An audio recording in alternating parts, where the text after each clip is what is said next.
Hello friends, आप सभी का स्वागत है। पिछले वीडियो में हम लोग देखे थे डेवलपमेंट लेंथ के बारे में और हम लोग देखे थे फॉर्मूला में क्या सब चेंज आ सकता है, टेंशन में क्या होता है, कंप्रेशन में क्या होता है। अगर हमारा प्लेन स्टील बार हो या डिफॉर्म्ड स्टील बार हो तो उसमें हमारा क्या क्या चेंज फार्मूला में आएगा, वो सब हम लोग देखे थे।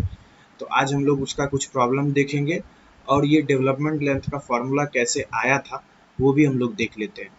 तो जैसे देखिए, ये सपोर्टिंग मेंबर है, इससे बार अटैच्ड है, तो यहाँ से यहाँ तक जो होता है वो डेवलपमेंट लेंथ है। तो हम लोग कैसे डेवलपमेंट एल डी फाइंड किए वो देख लेते हैं।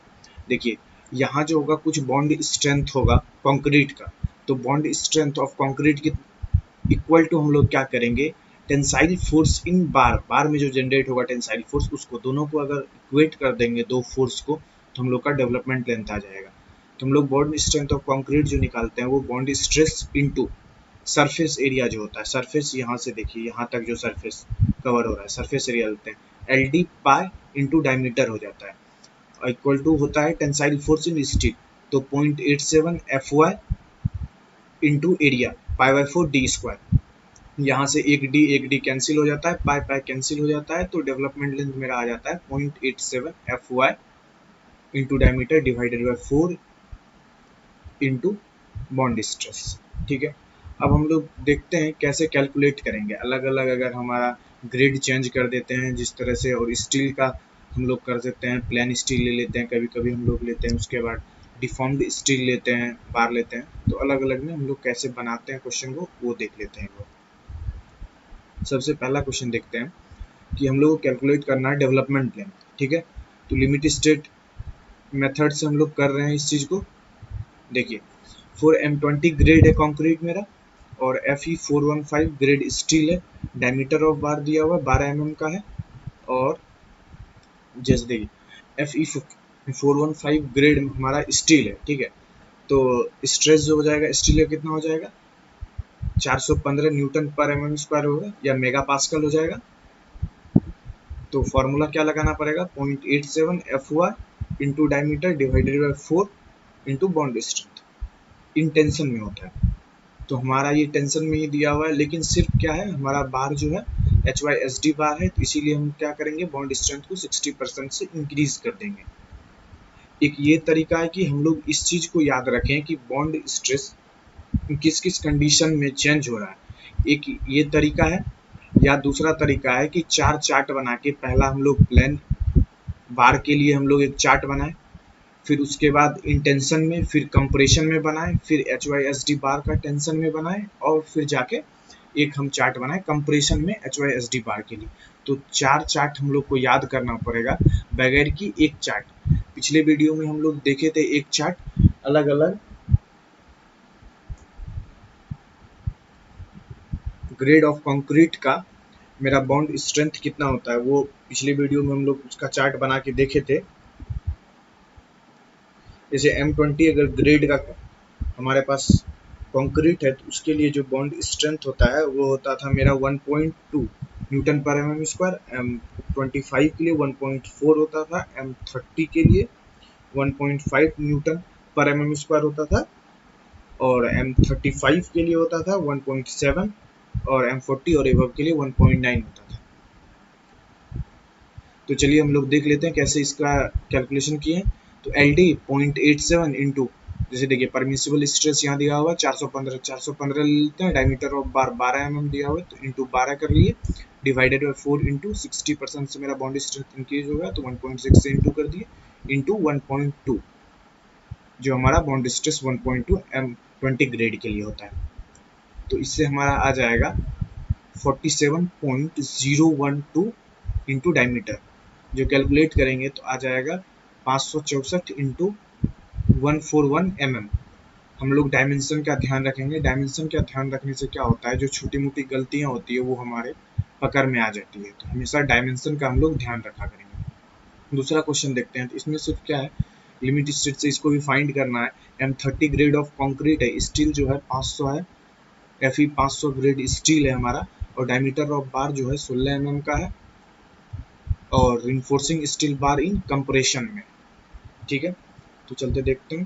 तो L D equal to 0.87 F Y into diameter divided by 4 into bond stress. In tension में होता है, अब क्या है हमारा बार है कंप्रेशन में होने के कारण क्या होता है बॉन्ड स्ट्रेस जो होता है इंक्रीज कर जाता है 25% से। तो हम लोग क्या करेंगे 25% से इसको इंक्रीज करा देंगे और उसके बाद बार हमारा क्या है HYSD बार है। HYSD बार होने के कारण क्या होता है 60% से हमारा बॉन्ड स्ट्रेस इंक्रीज हो जाता है। तो एक्स्ट्रा ऐड हो जाएगा 1.6 इंटू 1.25। तो इस तरीके से 0.87 इंटू 500 इंटू 16 डायमीटर है हमारा 4 इंटू 1.6 इंटू 1.25 इंटू 1.5, क्योंकि ग्रेड ऑफ कंक्रीट कितना है हमारा M30 ग्रेड ऑफ कंक्रीट के लिए क्या लेते हैं 1.5 न्यूटन पर mm स्क्वायर।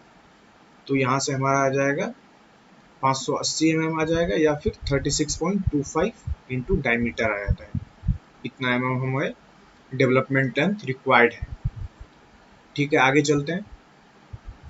ये हमारा 2013 में एक मार्क्स में गेट में आया हुआ प्रॉब्लम था, बहुत सिंपल प्रॉब्लम है, देख लेते हैं। एज पर IS 456/2000 for M20 grade concrete and plain bars in tension, दिया हुआ है कि बार जो है हमारा टेंशन में है। द डिजाइन बॉन्ड स्ट्रेस कितना है 1.2 मेगा पास्कल का या न्यूटन पर mm स्क्वायर की, ये दोनों सेम यूनिट है।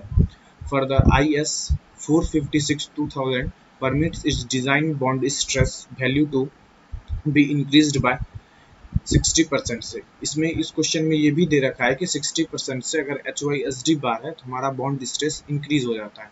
तो क्वेश्चन में ये भी गिवन है 60% for the HYSD bars.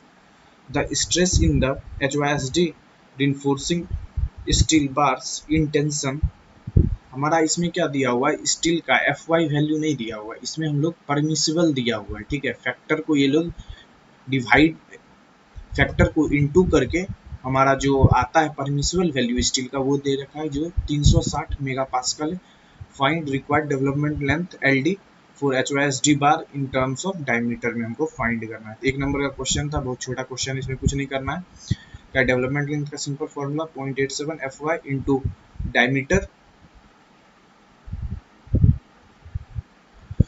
Diameter divided by 4, gamma BD हो गया इंटेंशन में, और टेंशन में ये हमारा है, और यहाँ परमिसिबल वैल्यू दिया हुआ है 360 और बॉन्ड स्ट्रेंथ दिया हुआ है 1.6 mega pascal.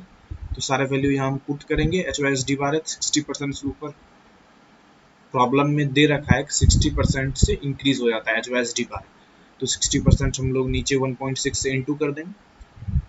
360 into diameter divided by 4 into 1.6 into 1.2, तो यहाँ से आ जाएगा 46.875 इंटू डायमीटर। हमेशा यहाँ ध्यान रखना पड़ता है पॉइंट के बाद कितने डिजिट तक आंसर पूछ रहा है उतने डिजिट तक हमें डालना होता है। अगला क्वेश्चन हम लोग देख लेते हैं। ये भी गेट 2015 में एक मार्क्स में सेट 1 में आया हुआ है। इसमें क्या करना है डेवलपमेंट लेंथ निकालना है हमें।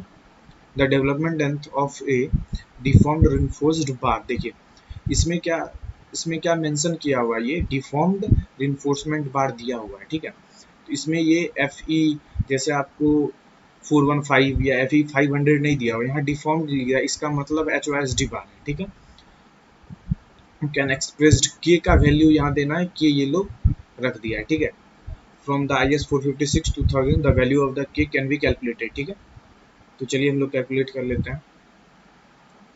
सारा चीज फार्मूला में दिया हुआ है, यहाँ पे फार्मूला भी दे रखा है, तो जैसा फार्मूला दे उसको लिख लेते हैं। Diameter into permissible stress in steel divided by 4 into bond stress. ठीक है, अगर मेरा डिफॉर्म्ड बार है तो 60% से बॉन्ड स्ट्रेंथ इंक्रीज हो जाएगा, तो 1.6 से अगर इंटू कर देंगे 4 में तो 6.4 आ जाता है, तो हमारा के का वैल्यू क्या हो जाएगा 6.4। डेवलपमेंट लेंथ के लगभग हमने 4 क्वेश्चन देखे।